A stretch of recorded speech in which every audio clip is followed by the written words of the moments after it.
سلام بچه ها، خوش اومدین به این ویدیو. اومدیم امروز با بررسی بتل پس از اسکیسش که واقعا عالی میزنه. این روخ کار میشه که بی‌نظیره رو بررسی خود بتل پس.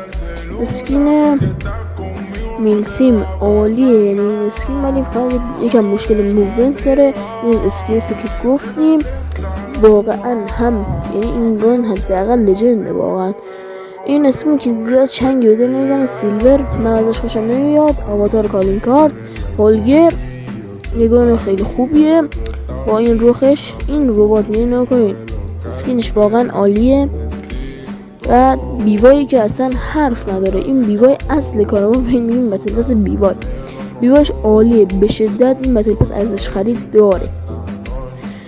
دنسی که حالا بدک نیست ولی آنچنان تعریفی هم نداره. اسکین که نظر خودم یکی از بهترین اسکینا بود تو این بتل پس ها و ایم توش که خیلی خوبه. لایک و ساب فراموش نشه.